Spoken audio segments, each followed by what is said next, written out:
Boyfriend used me for my money and cheated, so I ghosted him and took his business. Throwaway account. I, F36, have dated Nick, M37, for 3 years. I wasn't perfect, but my perception is that we have had an overall positive relationship until a year ago when I caught him cheating. I'm financially independent and have been a careful planner in terms of my finances. I'll be completely debt-free on January 22. I had a hard time forgiving him, but he did everything to regain my trust and we had a somewhat smooth run for about 8 months. He asked me to help him start a business, which I did in part. I wrote the plan according to his idea, coached him through getting his permits and all other steps. He didn't follow through. First it was that he didn't have time. Then it was that he was anxious because getting it off the ground wouldn't be immediate. So in other words, I created a business for him where I would be his main client. This sounded like a happy medium since he wanted me to appoint him as my partner, and that's unthinkable. For background, I went to college, and while being an average student, I did work hard later on when I found my first job to make up for not having an excellent academic record. I earned certificates and invested in my education however I could to improve my chances. It paid off. I've been self-employed since I was 28. When I met Nick, he told me he owned a small agency but was about to get a government job since the economy wasn't helping. I was perfectly okay with that. Things were going well until I found out that he was seeing his ex. This was a huge blow for me because I didn't know what I did for him to do this. I did everything in my power to be supportive and to be a reliable, so I did my best to look nice for him. And I was contributing to the household. I paid half of everything. And it was my place. We had a long crisis until I chose to forgive and let go. During this new honeymoon phase, he got a better job, treated me with love and was very attentive to my feelings. I began to see red flags early this past October. He suddenly wanted me to be hands-off from his startup. Didn't want to go out and lost interest in sex. He became grouchy and rude. It was all about him and his needs. He'd lost his job last year due to COVID. We moved to a house I leased in January. I love the house, but it created friction between us. I'm an animal lover. My landlord doesn't interfere with my pet-related activities as long as I can keep the place clean. I built a catio for my 10+ cats that I've rescued. It's an indoor space with controlled temperature and all their supplies are available to them 24/7. This was my dream. I wanted to help those kitties stay off the street since I've been feeding them for years. Also, they have all their shots. One of them had CKD but bounced back. Nick knew this from the start. The house is clean. No pet smells thanks to the automatic cat litter boxes. He resented the cats because he wanted his family to move in. The answer was no. We never discussed this. He went as far as to ask me to get rid of the cats and suggested I put them up for adoption. The cats were not his expense. He hasn't worked a steady job in months while I've helped him fund his business meetings because I didn't want to kill his dream. He does contribute but significantly less. I cannot live with his family. They are choosing beggars and moochers. The pattern is that his siblings and himself break off their relationships as soon as babies are born. I realized this too late. Nick says his ex went crazy after she gave birth. His brother tricked his ex into moving with her parents while he found a home for them and the baby.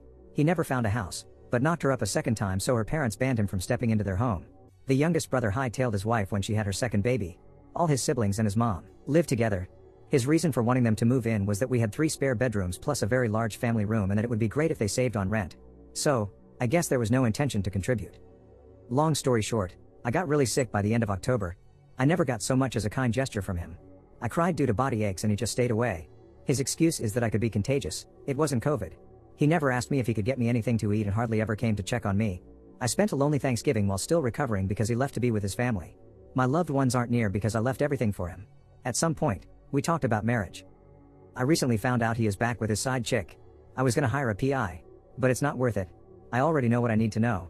I got a hold of his phone and found about 3 weeks worth of texts. They are definitely having sex. I've held this inside of me because at first I was in too much pain to confront him. I don't wish it on anybody. We are hardly on speaking terms and he hasn't even bothered to ask me what's wrong. I didn't find anything on his girlfriend's social media, Laura. I did find more than I needed to know from her mother's profile. He has been active in their lives since at least last summer and has been lying to me. This hits close to home. While he's been lying to me about going to job interviews without any luck, I've been partially financing his lifestyle. He has a so-called business trip to the BVI. I no longer think there is business involved. Or, he may be combining business with something else. I don't know if this is a fake business conference or what and I don't want to know. I did see Laura's mother's social media and she vaguely mentions a trip abroad. I'm leaving him first because of the pain he's causing me and second because he's a liar. I need advice to see if there's anything I'm leaving out from my to-do list as I'll be disconnecting from him. I'm not granting him the luxury of knowing that I'm pulling the rug in advance. I already talked to the landlord as I'll be leaving the house slightly earlier. I'll be using Nick's trip to uproot myself. I already hired a company that specializes in pet transport since I'm concerned about flying pets in cargo. I have all their health certificates in order so they will be coming to pick my kittens up by 9 a.m. Nick's flight leaves much earlier so he needs to be out by 6 a.m. I'm moving closer to my family and I've already made arrangements to board my pets until a new catio is built for them. My sister will take care of it. I will be living on my own property. I've arranged for the movers to come the same day in the afternoon. That way I'll have time to pack and separate my stuff from his. I'll have all his personal items shipped to his mother's house because I don't want any personal interaction. All business efforts have been cancelled. I've made so he gets no access to my clients and deleted the business plan, etc. I need to change all my passwords and all the pins on all my cards and the Visa I've allowed him to use for emergencies because he might be able to draw from it. I also need to drain the bank account I let him use for business expenses and close it. I think it's best if I do it while he's flying to keep him from using them. IDK if I'm leaving anything out. I will leave immediately to avoid any surprises, his family coming to confront me, etc. He can now move in with his GF if he wants. I think she lives with her parents, but he will no longer be my problem. Any suggestions? I'd hate to leave any loose ends. Update, I moved out and I'm safe. First of all, thanks to all of you who took the time to send me your good wishes and pieces of advice. You've been really helpful. I take your good faith to heart. I created a checklist with all your suggestions to make sure that I made a clean exit, or as clean as possible. The pet transport service was on time. I'm glad that my cats made it safely. My sister was very helpful and took care of the new catio, which will be the entire middle bedroom. It's very spacious, bigger than my old catio, and they will be happy there. I'm not too crazy about outdoor catios because I love keeping them indoors. They can enjoy sightseeing from the windows. Nick seemed to be in a hurry to leave. I thought he might leave by 6 a.m. but he left before 5. I spent the night, or most of it, canceling services he wouldn't notice and keeping things in order. I'm glad I never gave up my home office. He wanted me to give it up so that we could use the room to accommodate his family. He already had the mental picture that I should do it plus give up my cats so that the catio would become an additional bedroom. I find the home office really useful as I need to have a separate mental space. This is how I close my work day, log off and avoid constantly checking work on the computer. I could never do that if I kept my office space where I sleep. I locked myself all night to work on removing any link to him. Still painful, but my resentment is helping me despise him even more. After he left, I was able to separate his belongings from mine until the pet transport came in. I was nervous, thinking that he might suddenly show up, but, thankfully, it didn't happen. I stopped by to donate his business suits on my way to the bank. A scumbag doesn't need nice suits. I don't know why I let him talk me into getting him nice clothes to look presentable at work meetings. He never completed anything, not even after business meetings. I also donated all our unopened food. I hate throwing away food. I got a list of documents the bank required to close/drain accounts, so I'm glad the teller was helpful. I took advice from Redditors and went to a different branch to avoid familiarities between Nick and bank workers. I locked my credit, reported all cards as stolen including his emergency Visa, the ATM he used for occasional business expenses, and removed him from all my reward systems, pharmacy, supermarket, etc. I changed my phone number a bit later so there's no way he can use them. The main reason for me to keep my old number for a short while was to avoid being disconnected should his family call. If they called, I would be warned that something was up. Mainly, I tried to use his 8 hours of air travel to disable all financial ties to avoid confrontation. The movers took a little longer because some furniture needed disassembling. I gave them all his tools and workbench that I gifted Nick. They also helped me take down the catio. I had the landlord keep the bed as I'm repulsed. All his belongings were documented and shipped to his mother. I was told it could take a day or two. The landlord already got the keys. I left ASAP after cleaning up because I was nervous he would call his family, in case he tried to use the cards, and they would show up to my place. I donated most of my clothing, same place where I left Nick's suits, to avoid triggering memories. I don't need all that stuff. I'm not a fancy dresser, so whatever replacements I get won't be expensive. I took all the electronics I bought for him, game console, tablet, desktop. The latter were my efforts to help him build an office. More on the tablet below. I left for a B&B about 4 hours away to make sure I didn't run into his family. I'm still tired and mentally exhausted, but I'm satisfied that I did it before Nick landed in the BVI, tried to use the cards, found out, sent someone since he was blocked from my phone, etc. I kept finding things that made me feel even more stupid, but what's done is done. I opened his external memory to delete any of the files that I created and found an e-business card with his ex's, now side chick, name as chief marketing director for the company I created for him. This is beyond dishonesty. And please, marketing director my ass. They are living in a dream.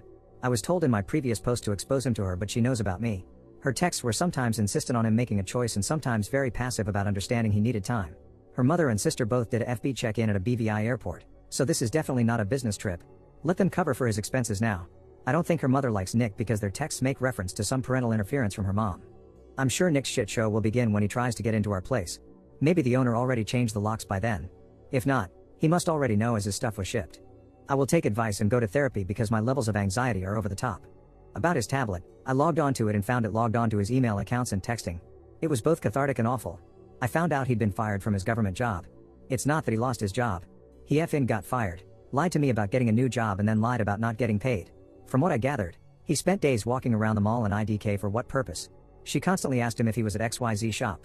Sometimes he sent her pics of his breakfast, at the mall. I started that relationship fair and square. He was single. At least I'm glad I was never a side piece. His breakup with her is confirmed by the messages. She's very young, F25, has a job and comes from a tight-knit family from what it looks like on her mother's FB page. Their messages also let me know what a low life he is. He wanted her to actively market his, non-existent, business, and when she succeeded, then he would be comfortable about leaving me. He told her he would have left me earlier, but she needed to understand that would affect him and she needed to understand that. She replied with desperate messages that she was looking for a better job. Sometimes she was docile and didn't push him. Nick showed up one day with a rolling case bag full of documents. He said we could use it to call in clients. I was excited until he said it was from his ex's office, that those files were meant to be discarded so he will use them. That was among the first red flags that I got when I found out they were back together. I refused. 1, because those are confidential client files and it's illegal. 2, because I wanted nothing to do with her. So, in other words, her boss entrusted her to dispose of them and she turned them over to Nick. I had lawyered up about this some time ago. Initially, I wasn't going to do anything, but after reading her unkind messages when I was sick, I decided to turn the files over to her boss via my lawyer. No further action will be taken on my side. But aside from screwing her up, I need to make it clear that I never used/took advantage of those files, just in case she and Nick get in trouble somewhere along the way. I'm safe and happy to be so near my family, but I'm mentally drained. I feel dirty and disposable. His family knew. His friends knew. She knew I existed and said I was playing sick to get pity. She texted that I wasn't helping more financially because I'm greedy. His replies reinforced this. His empty goals played a part here. He's been promising her that he will make it big and talks too much shit about an industry he hardly knows. All he had were my good faith and knowledge. He never nurtured his own network because he gets mad when he's told no but does nothing to be worthy of people's time. I will never help a man build himself. Ever. I need to refocus and rebuild my life. I want to help my sister. Maybe I'll take chunks of Nick's so-called business and develop it for her, if she agrees. I need to lose my feeling of being invalidated. It helps that I left a shit show behind for them to deal with. Let Nick move in with his sharp-tongued sister and her unruly kids that she allows to climb on the wall if they could. Let him find out how the website has been taken down. He asked me to back him up to occasionally pay for the business dinners. I wonder if he tried to be a hero and tried to slide the card for his side chick's family's meals. I will never know. I hope he enjoys living with his little brother and his baby mama drama from an ex who is now successful and wastes no time dragging him down. I'd love to see the situation when his other brother gets yelled at and taken to court by his ex. This is basically a yearly event. Or when his sister goes crazy and starts yelling because her ex walked out on her and somehow, this is everyone else's fault. Thanks again for your kindness. To those who PM'd me about help opening a business, I'd like to say 1. Thank you. 2. You can start a business with little money as long as you have a valuable service to offer. Do market research. Don't go crazy trying to get everywhere. Avoid saturated markets. 3. Invest in compliance. There's no way around it. Taxes, formation, registrations and certificates are mandatory if you want to be taken seriously. 4. Based on my bitter situation, don't trust anybody. No one. Don't share your good fortune with losers. Help your loved one and ride or die. Friends. Don't mix love and money. Just don't. Give a hand up. Don't give handouts. 5. Do things in bits. Macro plans are doable if taken apart. Just my 2 cents. Edit to add newest update January 5, 2022. Thanks for your kind replies and messages. My update is kind of fragmented as it's not first-hand knowledge. I spent New Year's Eve with my family. It was both weird and a relief. It was so nice I almost felt out of place since Nick's family is kind of difficult in terms of keeping their relationships together. Their holiday gatherings tend to bring a lot of tension. So my New Year's Eve was simple. I went to visit family and got to enjoy the gathering with old friends we've known for years. We took all the precautions, COVID, vaccine shots, etc. I like the feeling of just being a regular person and not having to be guarded against getting on Mills or Sill's bad side or feeling that my so isn't making an effort to compensate for me being away from my family. My sister agreed to allow me to help her set up a new business. I'll be coaching her. She won't have to go crazy looking for clients as I'll outsource some tasks to her. I'll be helping her get new clients once she fully learns and masters her new trade. Also, this will surely allow her to practice while gaining credibility. She's a hard worker and she already enrolled in courses so that she can gain some expertise. My sister is a patient learner who writes everything down. I love it because it encourages me to keep it up. I had a chance to get to know my teenage nieces and nephews a little better. They grew fast while I was away, and to actively participate in helping the family pet stay in a room where they would be safe during the fireworks madness. I rolled the storm stoppers at home before I left, so hopefully it helped with sound insulation. I left my family's home early the next morning and spent the whole day in my pajamas watching comedy shows. Honestly, lounger wear is the best way to ease my malady. I need the lighthearted stuff right now. I got lots of sushi and pizza. I treated myself to. I'm still recovering from my illness, and I think the long trip took a toll because I'm fatigued. It could also be mental exhaustion. Well, my only option now is to get better. So, about Nick. The shit hit the fan at least twice. I got an update from my landlord. My lawyer suggested I give my old landlord my new number to keep communication open should he need anything or need any post-move adjustments. I left owing him no money. The catio and everything else were taken down, but it's best to keep communication open to avoid misunderstandings. Everything was clear between me and Andy, landlord. He just called to verify that I didn't give Nick any instructions towards asking him for anything. First, he showed up asking for assistance unlocking the door because his key was broken, lying. The landlord refused, but when he came back, this time with his mother and sister, the landlord called me as Nick claimed that I said I'd left some of his stuff with Andy. This makes no sense. I confirmed this is a lie. Nick wanted Andy to open the door for him, But Andy declined. Andy mentioned things that he just can't make up. He said Nick told him that he's a businessman, and a respectable person, and that he's a victim because I'm trying to take him down because I know he can succeed. This sounds so familiar. Back when we were together, he used to blame unknown enemies for his setbacks. When I say unknown, just think about the man. That shit started when I called him out for not putting enough effort on his goals. Oh, and he said this is happening because he broke up with me and I couldn't handle it. Also, he tried to talk Andy into letting him stay for the remainder of the lease, to extinguish the time frame until next rent, but obviously, the answer was no. Also, even if he got in, all utilities have been cancelled. His sister suggested Nick bring a bed or something to use up the remaining weeks of the lease, but this is a no-go since the lease was only on my name. This originated an exchange between her and the landlord. Nick and his family insisted on lurking around after being asked to leave. He says Nick and his mother made it really hard to get rid of and that his sister sat on the stairs and was defiant. I can't recall what her reply was when Andy told her that sitting on the staircase wasn't allowed, but it was enough to piss Andy off. Nick was hell-bent on convincing him that he needed to let him in to retrieve his business files and info. Nothing else happened at this point after they were told the police would be called on them. So Nick and his family went outside and remained in the parking lot. And he told me Nick looked flushed and unhinged and was talking really fast. Oh, and he demonized me the whole time. Andy and I had excellent landlord/tenant rapport, so I was kind of embarrassed when he told me Nick tried to put himself at Andy's professional level and kind of tried to remove boundaries. I know this is on Nick, but it reflects on me also because I was with him. That's all I know from Andy's side. So sorry if this doesn't make a lot of sense. I called my lawyer. It was all covered before I left, but I got confirmation that a successful lawsuit is another long shot since Nick only used his mother's address as his official dwelling place. He even used it in for his legal battle with his ex-wife. I know this for a fact. My sister sent me screenshots from his AP's mom's profile. Nick's sister and AP's sister have been at a crossfire over their siblings. I don't know AP's sister's personality, but I know my former SIL is very prone to getting involved. There are lots of cryptic hostile posts. On his sister's side, it's all hatred against her own ex, and lots of venom against people who will claim to love you but won't hesitate to attempt to destroy you. Never trust someone who claims they will help you but will leave you with nothing. She also makes reference to little women who get infatuated with men and dump them after they are finally available. Beware of women who behave like groupies. They don't love you. They won't stick with you. You will learn who really loves you when you have nothing but yourself to offer. Also, she got lots of quotes with Nick being tagged about family being there for you. Tomorrow will look better. That's totally them and the dynamics of their family from hell. They love to hurt people but act like victims and are too sensitive to take responsibility. Okay, so the AP's mother has gone crazy in the last 6 days or so. They did celebrate New Year's Eve and Nick's face is nowhere to be seen. All of her siblings are shown with their SOs, and she is not shown with him. Also, all pics showing Nick from the Caribbean family vacation seem to have been deleted. I noticed she wasn't tagged in her employer's Christmas post. I'm familiar with that company's style. I'll admit I went crazy checking their profile when I first found out about their affair the first time around, and they love to tag their employees. It's a small company. She was tagged for Thanksgiving and all the previous e-greeting posts from every holiday in 2021. So, they include all their employees in these posts, and she hasn't been included. Not on the Christmas post. Not on the New Year's Eve post. Not on the New Year's Day post. They posted about 3 entries in between and she wasn't tagged. Her profile is active, but she's just not being included. Her sister who lives abroad posted a picture of all the siblings and she definitely hates Nick. Nick's AP replied with a nice sentence about family and the sister told her that she's amazing and that she is sure God will have great things in storage for you next year. Remember, when a door closes, thousands will open and whomever should not be in your life will be removed no matter how painful it gets. Also, she posts a lot about freeloaders. I don't like AP, but I feel that somehow, she's getting scapegoated by his family. I'm not sure what happened or exactly what went down.